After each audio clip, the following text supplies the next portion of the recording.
Chers auditeurs de Radio Taïwan International, Jean-Yves Heurtebise, maître de conférence à l'Université catholique Fulun à Taïwan, va vous présenter l'émission Géopolitique en Asie.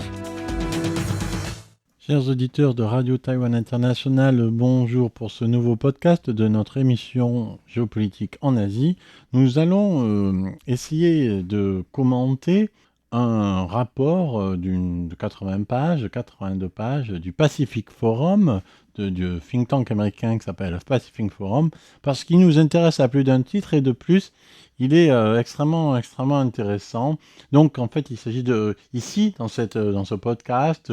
de commenter, de résumer, d'analyser un rapport du think tank Pacific Forum International et qui se nomme The World After Taiwan's Fall, donc le monde après la chute de Taïwan, qui est édité par David Santoro et qui a été publié en février 2023, donc très récent. Et ce qui est intéressant avec, on va dire, ce rapport, c'est qu'évidemment, il se place dans une perspective qui est celle de la prospective, mais de la prospective en se donnant par avance, dans la réflexion prospective, un événement qui n'est pas encore arrivé, à savoir la chute de Taïwan. Et par la chute de Taïwan, on veut dire ici, ce que les auteurs veulent dire précisément, c'est réfléchir à l'état du monde quand Taïwan sera devenue chinoise. Donc ici, on ne se demande pas si Taïwan deviendra chinoise ou quand Taïwan sera absorbée militairement par la République populaire de Chine, puisque seule l'option militaire permettrait un tel rattachement, une telle unification, puisque la majorité, encore une fois, de la population taïwanaise est contre l'unification, pour le statu quo, voire si possible l'indépendance, si tant est que celle-ci n'entraîne pas la guerre, donc, et en cas contraire, donc pour le maintien d'un statu quo qui est finalement une forme d'indépendance de fait, et pour les 14 nations qui reconnaissent encore Taïwan, aussi une indépendance de jure, c'est-à-dire en droit pour les nations qui reconnaissent Taïwan comme étant indépendant au niveau des Nations Unies, notamment les îles du Pacifique, qui sont un point extrêmement important pour l'analyse de la géopolitique de Taïwan et des relations aussi entre la Chine et les États-Unis. Donc, ce rapport du Pacific Forum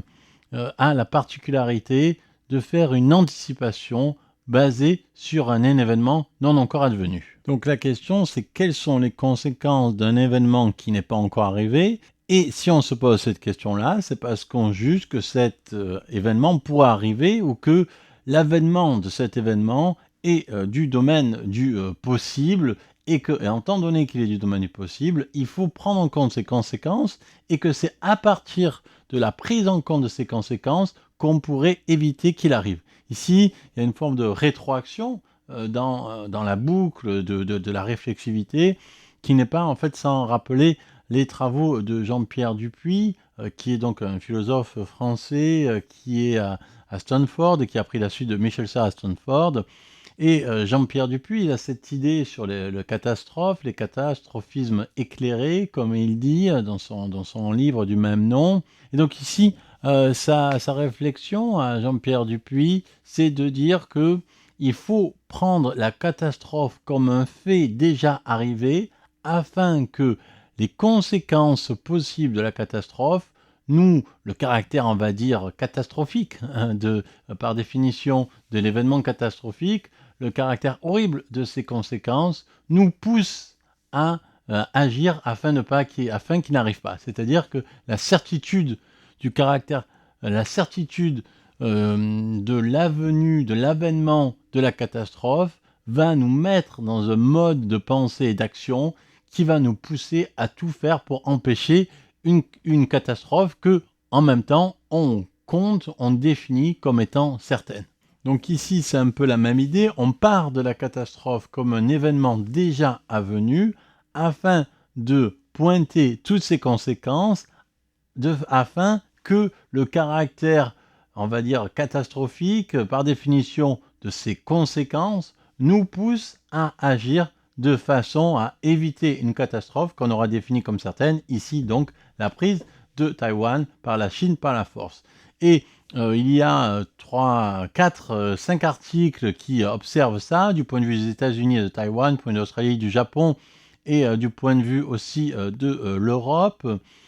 Et ici, je vais plutôt m'attarder sur le premier article parce qu'il parle surtout de Taïwan et avec en filigrane les États-Unis. Et il est plus général sur l'ensemble du monde. Alors, pour tous les auteurs, les conséquences, que ce soit pour l'Australie, le Japon et les États-Unis, sont assez catastrophiques. Mais ce qui est intéressant, c'est donc cette première partie du rapport et le texte de Ian Easton, qui est par ailleurs un des grands spécialistes de la défense de Taïwan, des questions militaires liées à l'invasion possible par la Chine de Taïwan. Alors, tout d'abord, avant d'évoquer l'article de Easton, les éditeurs du volume, donc David Santoro et Ralph Costa, rappellent pourquoi cette prise de position, pourquoi cette possibilité, par exemple, évoquant un discours de Xi Jinping en 2021, disons que résoudre la question de Taïwan et réaliser la réunification complète de la Chine est la mission historique et, on va dire, une tâche qui est absolue du Parti communiste chinois. Donc nous devons avoir la résolution de défaire, d'attaquer, de vaincre toute notion d'indépendance taïwanaise et ensemble créer un meilleur futur pour la régénération nationale, pour la réjuvénation nationale.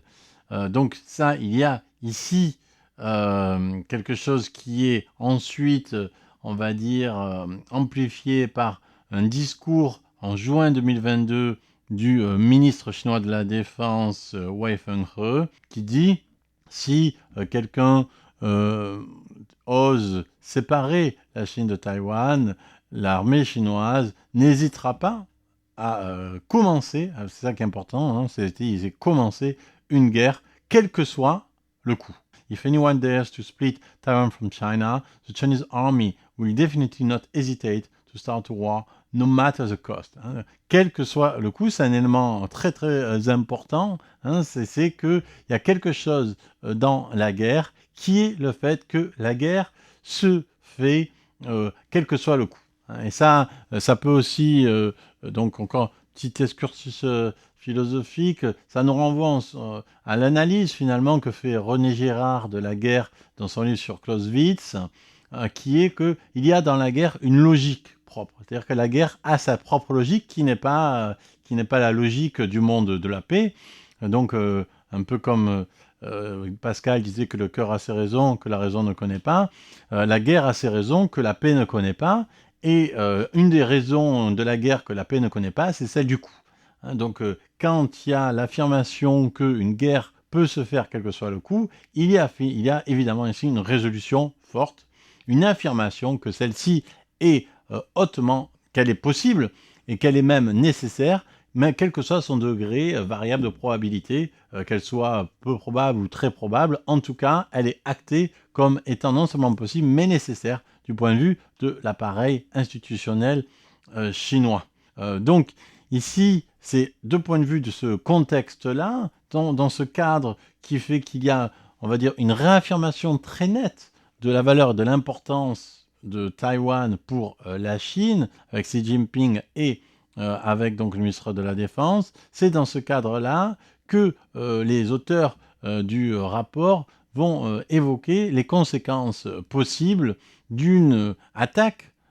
et d'une prise par la force de Taïwan par la Chine. Donc, le premier article dans lequel je vais commencer à parler, dont je vais commencer un peu à parler, que je vais ensuite plus développer dans la deuxième partie de cette émission la semaine prochaine, c'est l'article donc de Ian Easton. Et ce qui est intéressant, c'est que aussi une chose dont je n'ai pas parlé, c'est que les auteurs qui écrivent ce rapport, en fait, on leur donne deux scénarios possibles. Soit les États-Unis n'interviennent pas du tout et laissent tomber Taïwan, soit ils interviennent et ils perdent. Voilà. Dans les deux cas, Taïwan devient chinoise, mais c'est pas la même attitude au départ. Et en fait, selon l'attitude, ça peut changer si, en termes notamment de crédibilité, de la puissance américaine. Alors, ce qui est très intéressant par rapport à l'article de Ian Easton, c'est qu'il décrit la prise de la Chine, la prise de Taïwan par la Chine, comme un événement qui a une portée globale, qui a une portée véritablement catastrophique et qui excède complètement le niveau régional. Ça, c'est quelque chose de très important. La chute de Taïwan, la prise de Taïwan par la Chine de force ne sera pas un événement régional, sera des conséquences catastrophiques globales, autant au niveau géopolitique qu'économique, et on développera ça la semaine prochaine. C'était Jean-Yves Heurtebise dans son émission Géopolitique en Asie pour RTI.